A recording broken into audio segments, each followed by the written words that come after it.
this rather snappy, won't you? I have some very heavy thinking to do before 10 o'clock.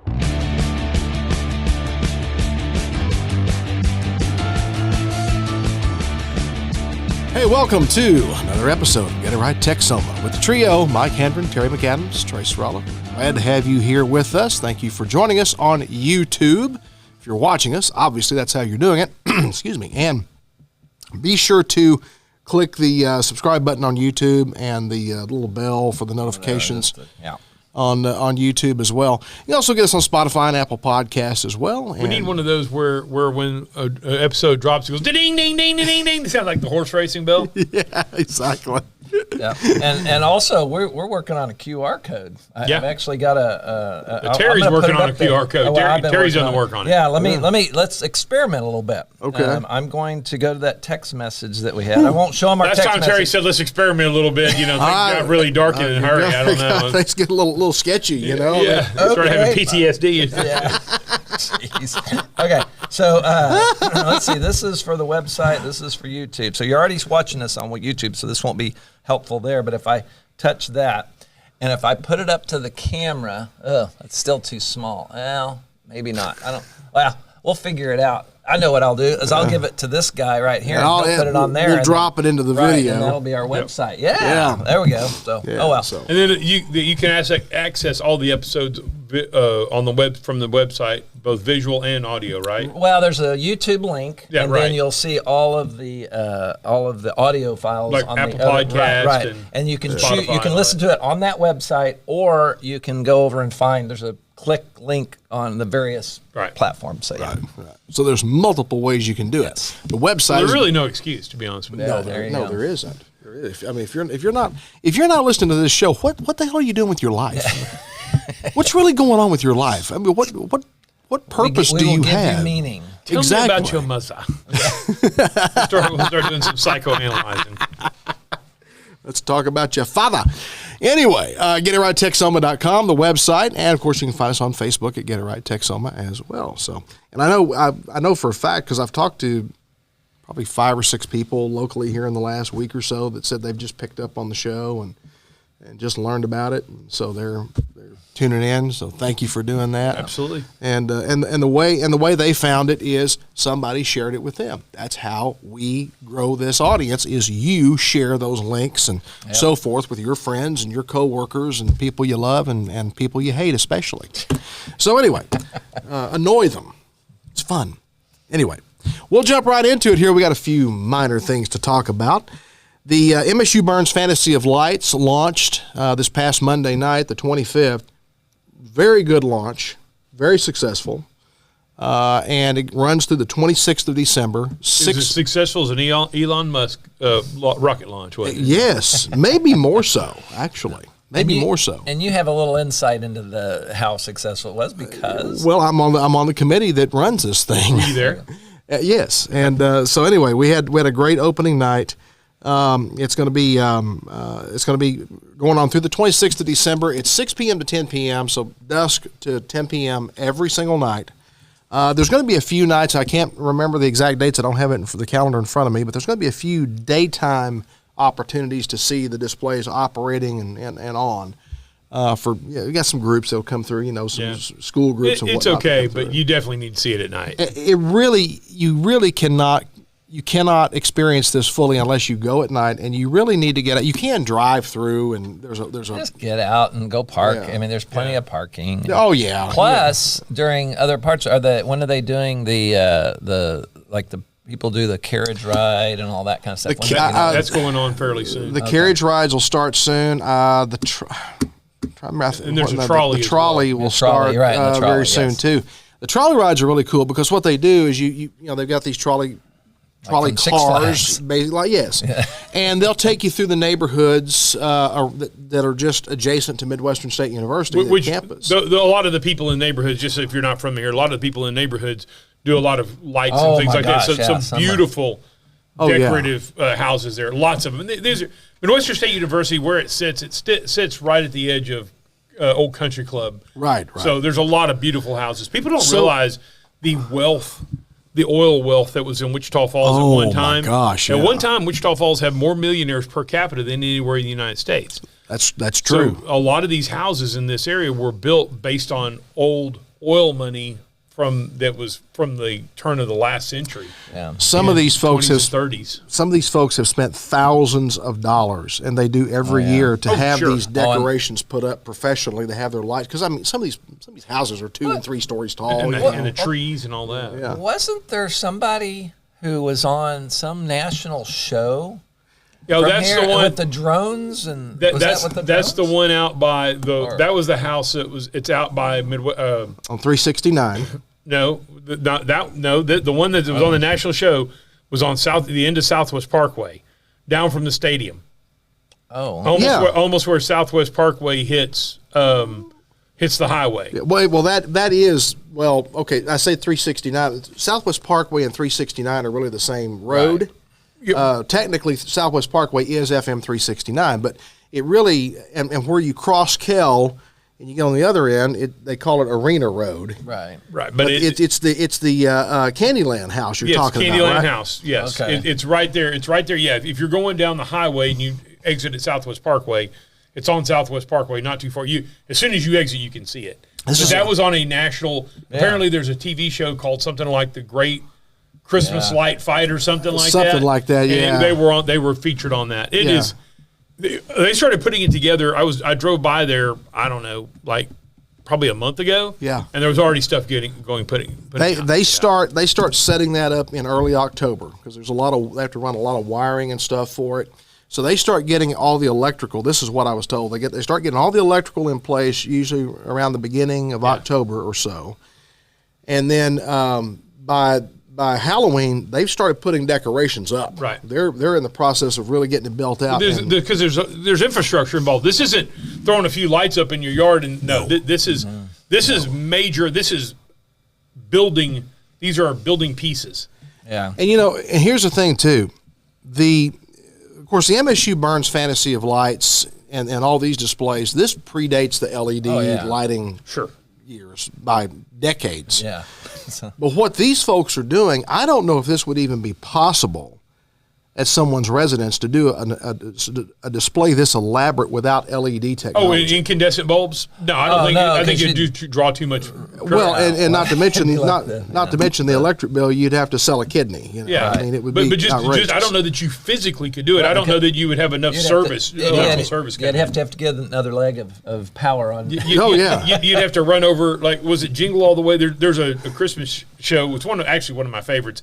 Everybody talks about the Griswolds, but it's the one with Danny DeVito and Matthew Broderick in it, and they're the 2 stars for it. It's got some big names in it, and Danny DeVito goes and plugs in at the neighbors to run his lights. I think Jingle All the Way, wasn't that Sinbad and Arnold Schwarzenegger? Might have been, yeah. I think whichever one this one is, but if you get a chance. The show that everybody talks about, the Griswolds, actually the one that Danny DeVito and Matthew Broderick star in, that has more spectacular light craziness.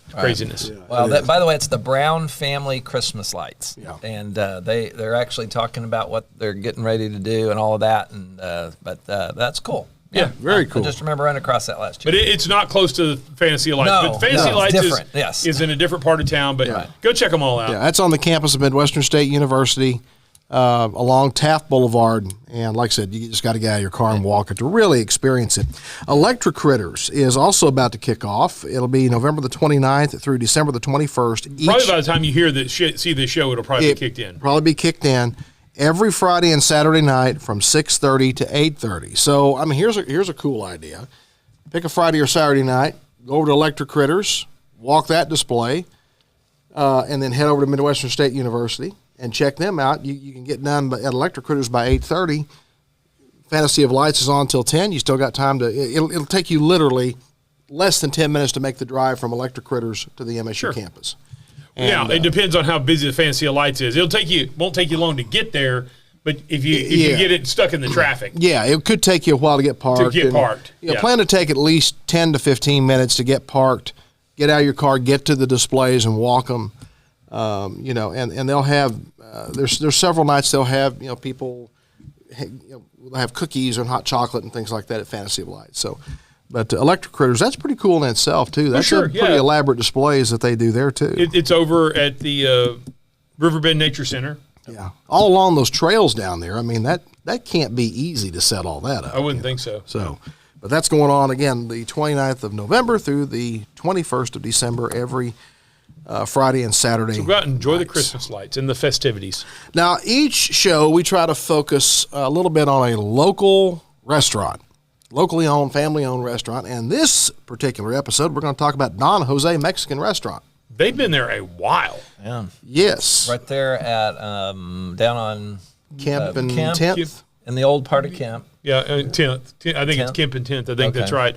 It was I think it was originally a Dairy Queen building. It was a Dairy Queen 35 years ago, 40 years ago. That doesn't even look. Oh, yeah. Well, they've done a lot of remodeling around it, but the building itself, the original building was a Dairy Queen. Usually you can go, that was a Dairy Queen. Yeah, exactly. Or that was a Where McDonald's you used to drive in under the awning at Dairy Queen, now they've closed all that in. Yeah.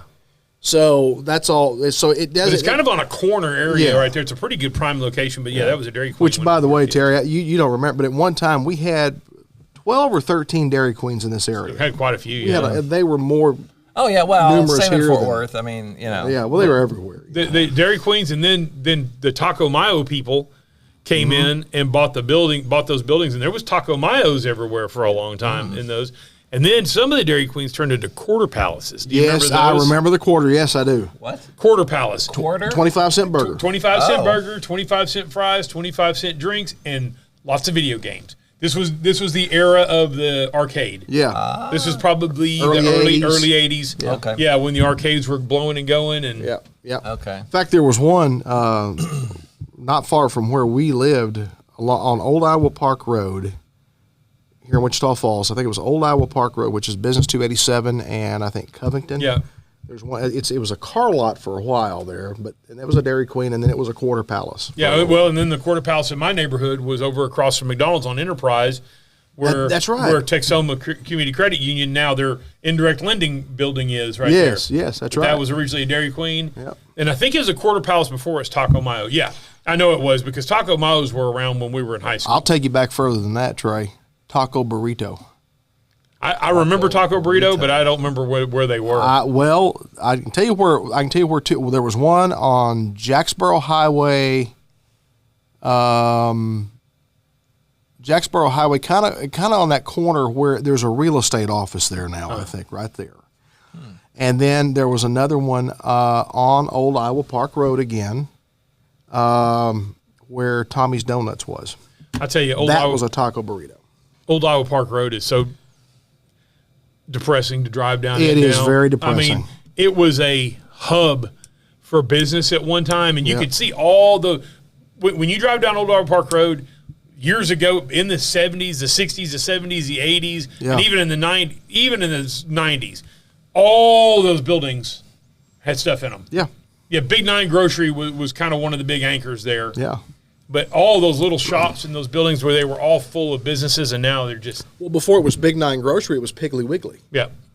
And then United Supermarket was a little further west from where they are now in that shopping center that's now, I think, almost totally empty or maybe completely empty. By the way, my wife did not believe that there was a store called Piggly Wiggly. Oh. She thought I'd made it up because it just sounds... I said, no. And when we were actually in there's still some of them in America that we were in the Southeast traveling, and we drove by and I said, there's a Piggly Wiggly. Oh, wow. They got them in Louisiana, too. And by the way, Don Jose Mexican Restaurants. Oh, yeah, we got off of it. Restaurants. Is there more than one? No. I know where one is. Yeah, 24 years. Okay, I knew 24 years. Yeah. Wow. So well, I know they've got really good Mexican food, but I think they're really also known for their margaritas. I was going to say, the margaritas are legendary there. And I know people that go there just for the margaritas. They'll eat there, but the main reason they go there is the margaritas are super good and apparently super cheap too. Yeah, they're a reasonable price, but their chips and hot sauce are really good. So if you're a margarita eater, that chips, hot sauce, and queso, you can have a meal there and get your tipsy on or whatever. Don't sleep on that salsa, man. It's good. Good salsa. It's good stuff. Holy Lord, have mercy. Don Jose's on the corner of 10th and Kemp. 2601 10th. It's actually on 10th, but obviously it's corner of 10th and Kemp. Yeah. Okay. sometimes parking gets to be a little bit of a challenge right around the restaurant. They've got a parking area right across the street. Right. So you can park over there and, be careful crossing Kemp Boulevard. There's a little bit of risk in that sometimes. Yes. But, Especially if you had enough margaritas. Exactly. Yeah, if you're too loaded up, well, first of all, don't get in your car and drive anywhere. Call a cab. There you go. Don't call me, but call a cab. Yeah. Anyway, so that's it. Don Jose Mexican Restaurant. There we go. All right. Shall we move on? Sure. Let's see here. There was a car show benefit for local radio host Keith Vaughn. Of course, Keith is one of the jocks on 104.7 The Bear. The Bear. And he's a guy with a really deep voice. And you meet him and you go, that's you? Yeah. Keith one time made the joke. We were standing next to each other. Somebody met him for the first time, and I happened to be standing there. And they said something about, that voice comes out of you, and he goes, yeah. He said, it surprised everybody because everybody thinks I look like him, and he pointed at me when they hear my voice. No, you do. You expect to meet this huge guy, and no, he's very average. Yeah. Very average. Anyway. He's a super nice guy, really cool guy. He is. He's into classic rock and cars. He's been a big car enthusiast, muscle cars and that sort of stuff. Yeah. So this was kind of a fitting benefit for him. Keith's been very sick. Yeah. He's somebody who's been very healthy, but he ended up having a condition that came down with, just like things happen to people, right, and got incredibly ill. And I believe I heard that he is back on the radio, but I think there was some speculation at one time that he may not even be able to get back on the radio. Wow. Well, they had this, they held this car show as a benefit for Keith to help with medical bills, raise some money for him and his wife, and to help them out with that. And apparently it went very well. Well, here's how popular he is. I heard through the grapevine that car show changed locations 3 times because it kept getting bigger. Yeah. And they ended up at Castaway Cove and still completely filled Castaway Cove parking lot up, and they were just trying to park cars wherever they could out there. Yeah, yeah. But I've heard that's it had to – I heard something click. Click? Somebody cock a gun or what? No, it sounded like like a recording button went off. I don't know. Anyhow, wait. We're still, all right. that says we be recording over there, lad. Yeah. So, all right. Anyway. But anyhow, I think it's really cool. You have a guy who's a local person who's entertained a lot of people for many, many years and been good to the community. Keith's given back to the community and done a lot of community stuff. Yes. And for people to come out and support him in his time of need, I think it's a great idea. Yeah. So we wish him the best and a speedy recovery and many more years on the radio. Absolutely. He's a good guy. Let's see here. Realities and responsibilities of the position when it comes to fears about Trump's cabinet positions. Yeah, you hear about this. This is one of those deals that a lot of people have fears about Trump's cabinet. Sure. But to be fair, people had those fears. Republicans had some of those fears about Obama and Biden and their cabinet picks and that sort of thing. What everybody needs to understand is sometimes your persona may be this person in this position. Like, for instance, say they pull a Marco Rubio. Marco Rubio is a senator. Marco Rubio has his positions and everything that he's done as a senator in that position. Sure.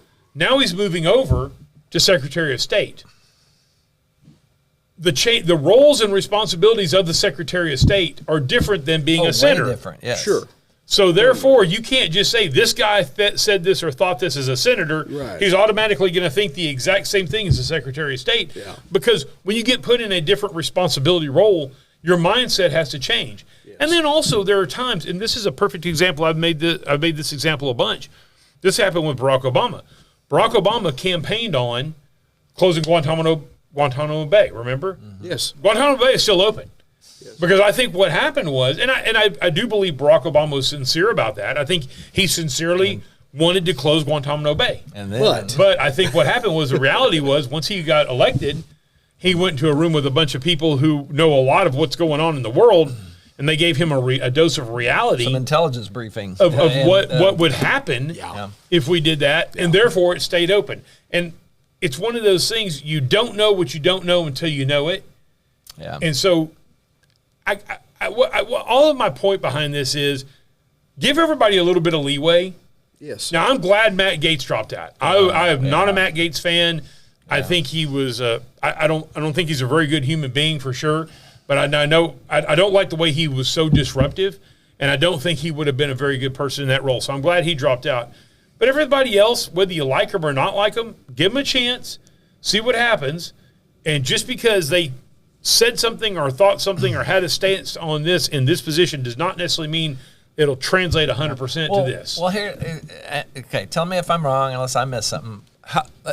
What's your assessment, both of you, on Hillary Clinton's role and the job she did as Secretary of State overall? Horrible. Terrible. Really? Okay. Terrible. What things did she do worse than you thought? Benghazi. That was going to say, that's my number one. That was her defining moment in that role. Okay, that's Benghazi. fair. Yeah, so I'd forgotten about that. But other than that, was there anything else that stands out? Some of the deals that were made didn't we end up selling some pretty precious metals to made some really strange deals, and didn't we sell some nuclear type stuff? I think we sold some nuclear type materials off to people. The interactions with Iran. Yes, that was we made some horrible concessions to the Iranians.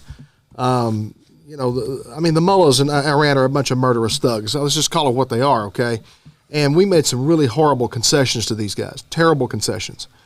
And she was the architect of a lot of that. She was. Right. And then Benghazi, she had, I personally believe, Obama was president. That was her boss. But she had the power and the stroke as in her role as secretary to do something different with Benghazi. Oh, to save she could have saved lives. Yes. They could have that whole situation could have been a completely different situation totally. It could have ended totally differently.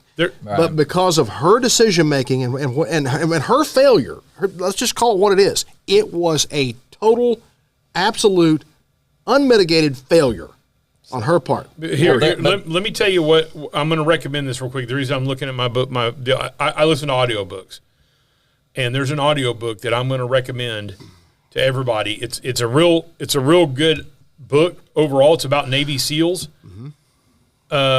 I believe it's Eyes on Target, and it talks about the Navy SEALs and the whole evolution of Navy SEALs and that sort of thing. But there's a whole section about Benghazi, because that is a massive stain in the U.S. military, and there is a scenario, and this is a scenario compiled by a whole bunch of smart people who knows what they got their shit together and they know what they're talking about, of every way that the problems of Benghazi could have been mitigated once the shit hit the fan. There's a whole laundry list of things that could have been done. It will make you sick. It will make you sick to your stomach when you sit and listen to it and go, those men could have been saved. Those Americans. That's right. Yeah. Lots of them could have been saved had action been taken, and there was a whole scenario of actions that could have been taken that probably would have resulted in changing the whole thing. Right. Well, and my whole point of this is not to get too much into it, but it certainly it's a reason why people are skeptical. This kind of thing happens, and I'm talking about on both sides, right? Here's the other thing though is that it's really easy, and the left seems to be more apt to do this than the other side. It's really easy to pick out individuals in the cabinet and try to use them as a primer to blow everything up. I believe if Matt Gaetz had stayed in the running for Attorney General, I think it would have been so disruptive in the Senate.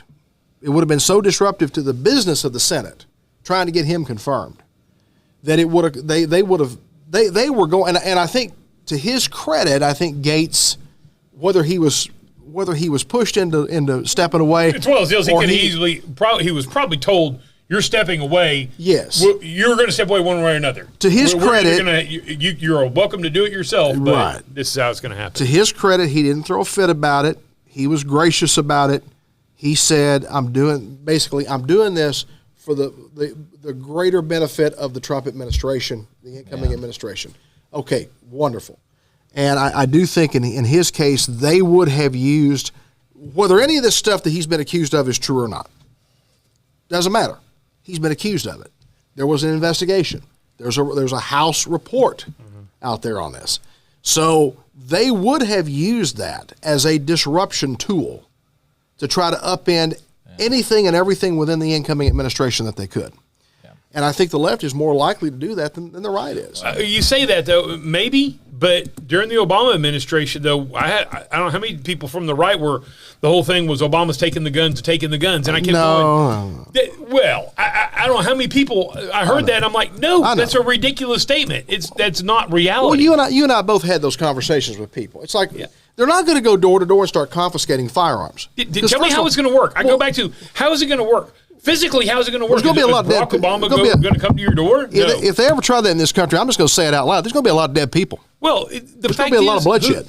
But people aren't even going to do it. What I'm saying is, so if you tell the police officers, you must do this, there's a lot of cops in America that's like, the hell with that. I'm not doing that. That's what I'm saying. It's not, most of your local police are not going to participate in that. I guarantee. I can tell you here in Wichita County, our sheriff's office will have zero role in that. Clay County zero. For sure. Clay County. I would say 95% of Texas. Austin, maybe, right? What is it? Austin. What Travis County. Travis County, Harris County, Dallas County, Tarrant County, is it El Paso County? I think it is. Yes. Maybe, but I don't know. I don't think Tarrant County would either, to be honest with you. Tarrant might not, but I think Dallas County and some of those Metroplex counties, the more left-leaning counties might. But, on the whole in America, that's not going to happen because of this. I think most people who truly understand the purpose and the reasoning behind the Second Amendment understand that is a right we can never, ever surrender. The Second Amendment and the First Amendment, there's a reason that they're placed in the Bill of Rights where they are. Yeah, there's a reason that the first two things that they discuss in the Bill of Rights is your right to say what the hell you want to and your right to defend yourself with a firearm. There's a reason that those two items are the first things addressed in the Bill of Rights. Yeah, number two exists, so number one can exist. Exactly, and both of those amendments are really what gives teeth to everything else in our Constitution. Because you think about it, if we didn't have that, how easy would it be for a rogue government to run roughshod over the people? How easy would it be for any other country to run roughshod over the people? Oh, absolutely. Look how it's happened. Look at Australia. Australia's a perfect example. Oh, my God. Australia, think about it this way. Australia, in many ways, was like Texas. Yes. A lot like Texas. Yes. It was born from a foreign country. People came over. You had wide open spaces, but the people live outside. They have big houses. There's a lot of rural.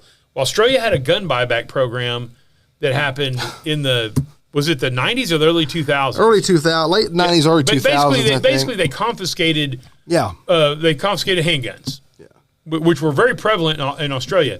Look what happened during COVID.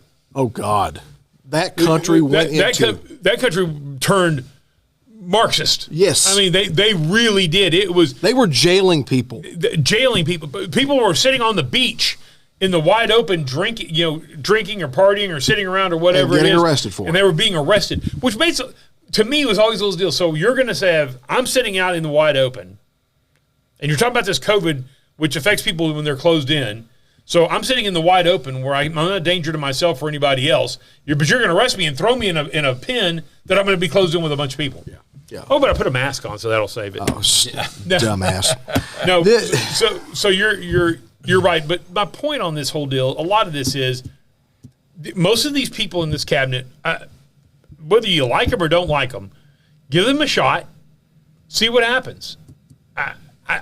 It's like anything else. Trump was elected. He has a right to pick his cabinet.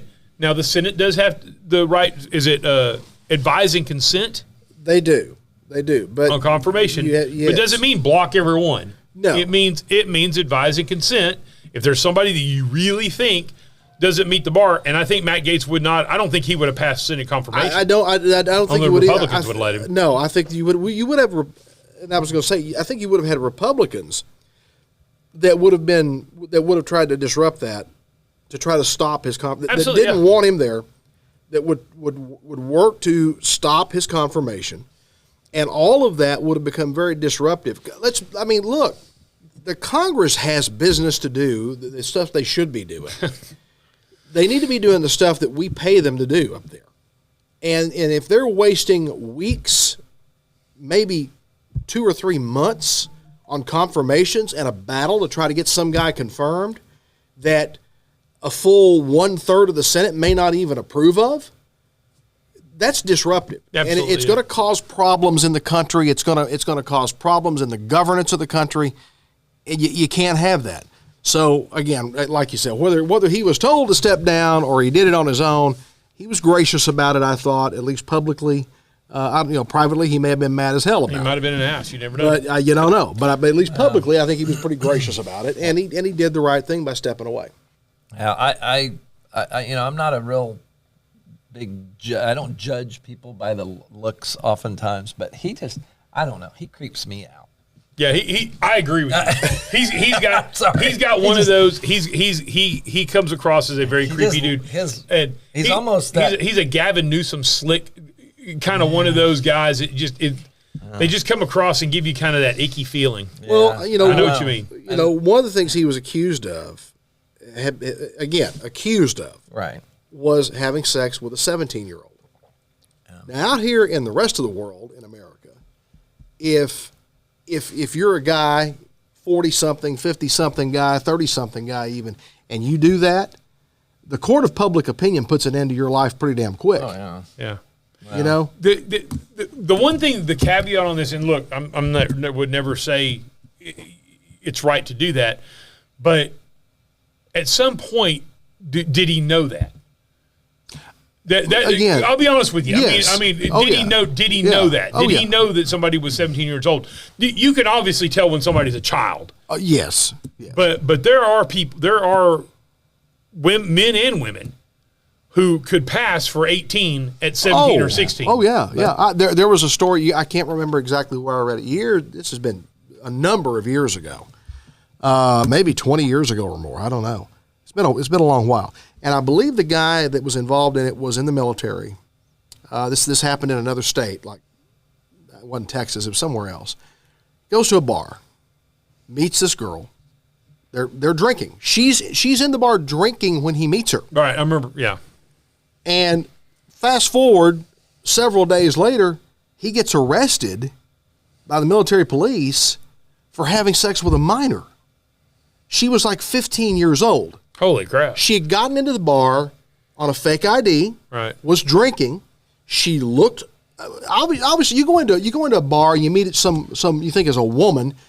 21's, I think 21's the legal drinking age across the country now, pretty much everywhere now, for sure. You just assume, well, they're in here, they're drinking. There's no big, red X on her hand or anything. Yeah. Okay, she's legal. And what are you you're going to ask for a damn driver's license every time you meet somebody? If she had a fake ID to get into the bar, exactly. You'd still be fooled. And apparently the fake ID was good enough to get her into the bar and to allow her to drink. Yeah. And so he didn't. Well, he ends up being charged with a crime anyway, even though she deliberately deceived the people at the bar. She deceived him. Who knows how many people in the chain of events were deceived? Ultimate result was that? I don't recall. I don't recall if I ever even saw what the end result of that was. But I got a feeling I know. Yeah. He probably got booted out of the military at a minimum. Well, the thing about it's ridiculous. Well, that also, just in life, you got to really weigh out the risks. That's true. Okay, and if you do. I mean, just that alone, whether let's say she wasn't under 18 or 21 or whatever, right, and he had sex with her, and then she claimed, or she had a disease, there's a lot of reasons why it's not a practical thing to do. Yeah, you're right. Risk assessment. And I agree with that, but whether it goes to the level of criminal. Well, right. By on the books, and I kind of see what you're getting at, Mike. Mike is not condoning grown men having sex with 15-year-old girls or underage girls. Neither am I. Yeah, but what I'm saying is deceived into something. Yeah, I mean, if you don't know and you are under the reasonable, I guess it's reasonable to. I mean, if you a jury I would guess, and I don't know this from a legal standpoint. I'm just guessing that a jury would have to look and say, would a reasonable person believe Right. That he intentionally slept with somebody who was underage. Was there intent? Right. Yeah. Was he deliberately pursuing a minor? Yeah. Right. Yeah. Which is a completely that gets into a whole other category. Yeah. Exactly. That's creepo syndrome right there. Yeah, beyond that. Yeah. Well, the bottom line is that I agree with you that we've really got to give these guys a chance. And you're right that their role as a senator, in the case of Rubio, he has a way different agenda going on. He's trying to please his constituents, and he's in a much broader sense, though. Right. But then if you get into a role in the administration, one of the head of the departments or role, whatever position, you then have well, I guess it's not all of them are constitutional, but essentially you have a role that's specific to that. It's very, you have a job description, targeted, right? And so you take out theoretically you're not political in that position, but you're following the orders of a politician, right? And that's your marching orders are going to be set out at a very high level from a strategy point of view, and you have to implement that strategy of the administration. Right. Yeah. So loyally, because you won't hold that position if you're not loyal. It's kind of like military. The military, you're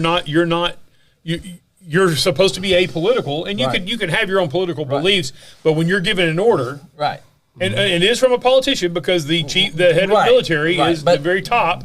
But commander-in-chief is the politician, is the elected president.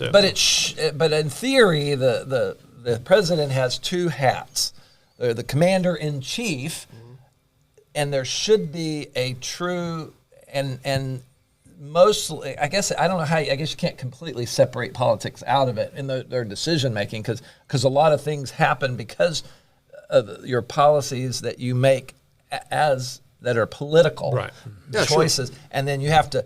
If somebody goes and because of a political decision, another country starts trying to attack, or our friends try to attack our friends, then we're going to have to, go in and help them out. So there's a lot to it. The whole point is, I think overall, looking at this cabinet with Gaetz being gone, I don't have any real heartburn with anybody. And the one thing I will say that I don't believe. That I'm happy for on this cabinet is I don't believe that any of these were hired to check boxes. Right. I don't think the chief of staff was hired because she's a woman and she's going to be the first ever. Because that wasn't the whole thing. Yeah. It was, hey, this is my chief of staff. And then reporters said, oh, hey, wait a minute, she's the first woman chief of staff. It wasn't a whole big press conference. By the way. Yeah, it wasn't a big press conference. We're going to have the first woman chief of staff. Exactly, and said 20 times. And which makes sense and that's better for that person. The fact is, if you're hired, it's like Kamala Harris. I believe that Joe Biden put Kamala Harris in a bad situation to begin with because he set her up to fail. She's going to be this and this and this, and we're putting her in. Well, did she get the job because she's the best person? No. Did she get the job for – no. And all of a sudden, in the back of a lot of people's minds, whether they like her or don't like her, in the back of people's minds was Democrat or Republican, did she just get the job because she checked boxes? Right. It's not fair to give people – those jobs to check boxes and then tell everybody I gave them to check a box. And I will say this: I don't believe Joe Biden had a direct hand in choosing. Oh no. Joe Biden was basically told, okay, she's going to be your running mate, and we're going to do this, and this, and she was chosen. This is the thing: when you go back to the 2020 Democratic primaries, she came in dead last. She never got a vote, or not a vote, or never won a. No, she didn't. She didn't. Delegate. She never won a delegate. No, she was dead bottom of the list in the primary. Yeah, and so that tells me right there that the people didn't want her, and number two, her own party didn't respect her. Right. For leadership, they wanted her because she checked the boxes. That's right. That was it. Hey, I got one other thing real quick on this. Okay. So the accusations on the left right now are that Trump is implementing his, and I'm using quote his, what is it, Project 2025. Yeah. So he has, of course, denied any knowledge, really, in the beginning, didn't know anything about it. I find that hard that he'd never heard of it, but maybe not. Maybe he didn't at the time and didn't care about it. It depends on, real quickly on that. I don't know that he said that he's never even heard of it, but I don't have any knowledge of it. There's a lot of things I could have heard of something, and I don't have any knowledge. I don't know anything about it. That's true. Yeah, I don't know what it's about. I've heard of it, but I know very little. I'm the same way. I've heard of it, but I don't have a clue about it. I've looked into it a little bit, and basically, here's what it is. It's put out by the Heritage Foundation. Okay. And apparently, a high number of, and of course, I'm looking for the inventory of this, but the people who Trump has been nominating, some of them have had a role in helping draft some parts of it. They contributed part of it. Right, contributed. And I don't know what level. They could have just signed on and said, I support it, all the way to actually writing it. But whatever level it is, here's the realities on that too. This, to be fair to everybody on this, you got to look at it. This is one very conservative organization that's on our side for the most part. It doesn't mean that all of us, we may not know that much in it, but I bet you if you read it and you looked at it, because I've looked at it, some of those things are like, of course, that's a position of a conservative. At anything, usually if you read anything, there's going to be some things that you agree with. And so they're making it sound as though the left are making it sound as though this is, it's anti-women, it's anti this, it's anti that, and I think there's probably some argument to be had about some of that, but it's just like any other politician. You can't agree. It's very difficult to agree with 100% of every politician that you happen to see. I'll go back and review it, but see, here I equate this a little bit to when you talk about. So this is apparently it's a large document. Yes. With many ideas or prongs or whatever. Yes. It's the same thing as we ran into when C-Scope. I don't know if you guys probably don't remember, but I was on the school board. Yeah, I remember that. Oh my God. And we heard so much about C-Scope this and C-Scope that. We had people in the WFISD that were contributors to some of the C-Scope stuff. They didn't contribute the crazy stuff in there. Right. They were contributing some of the stuff that everybody would go, oh, yeah, that's good, solid curriculum. Right. And so it's hard to take – my point on this is you don't take one document or a large document that has a lot of people that contribute to it and say, okay, everybody that contributed to this believes everything that's in here. That's not true. Right. Well, the Project 2025, this is from the NY magazine.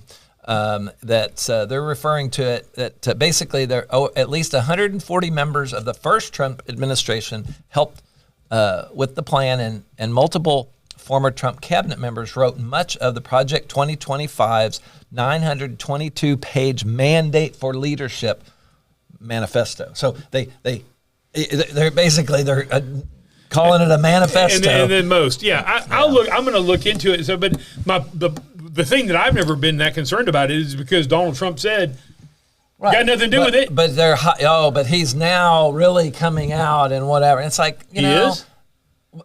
By picking all these people, he's implementing Project 2025. That's what they're saying. I think that's huge. I know. That goes back to our first the realities and responsibilities of a position. Yep. But you can think what you think, or you can have your own belief. But when you get put in a position, you have a job right title. now already. It's how you twist the language, guys. Yeah. Well, that we'll talk about that the next show. Yeah. It's how you twist the language. Yeah. You can take the most innocent thing on the planet and turn into something hideous if you want to by just manipulating the language of it. Absolutely. Right. Simple as that. All right, guys, we're going to wrap it up here. Thank you so much for joining us for this episode of Get It Right Texoma. We appreciate you being here again.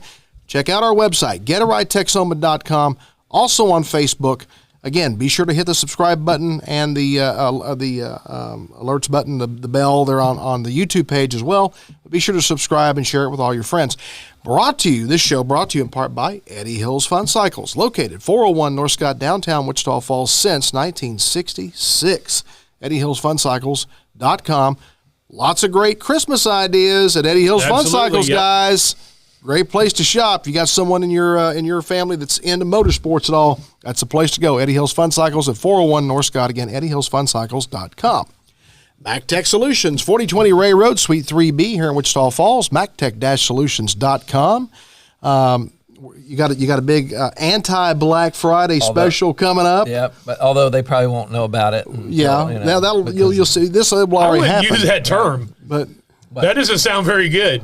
What? An anti-Black Friday. Come on, guys. Anti-Black Friday. Yeah. So I talk about manipulating the language here. You got to say it. You have to say it all together because Anti-Black Friday. With coffee and juice and donuts and cookies. Yeah. But again, you unfortunately, but if you'll, it doesn't help to mention it a lot, but it happened. Yeah. By that point. it will happen. But hey, between now and Christmas, yes. Also, if you're looking for tech, this is a great place to find it right here. This is your Apple authorized reseller is Mac Tech Solutions. So they sell everything Apple except the iPhone and the goggles. Yeah, and so only two Apple items you don't sell. And we also just we fix it.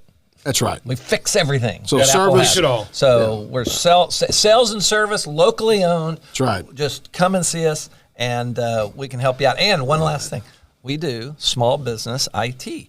We help you with. We are your IT department when you can't afford an IT department. Yeah. There you go. Windows and Mac too. So again, MacTech-Solutions.com. Physical location, 4020 Ray Road, Wichita Falls, Finishing Touch Plaza, Suite 3B.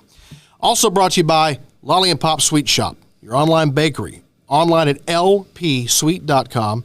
And on Facebook, Lolly and Pop Sweet Shop, Lollie, Lolly and Pop Sweet Shop. Speaking of holidays, if you want to impress your guests this holiday, get you some nice a pie or some cookies or something from Lolly and Pops. You don't have to tell them where you got it. No. You could have baked it. You could go get it from the tin. You could put it out on your own plate. Right. People could think that you're a genius. Right, and you can just, right? I mean, you don't, if you want to take credit for it. If you want to take credit for it, go ahead. Just buy more. Long as the check clears, we don't. That's right. Matter. As long as your money's green, we're good to go. There you go. You do what you want to do with it. Eat it. Hit somebody in the face with it. I wouldn't advise doing that. Pecans hurt. Anyway,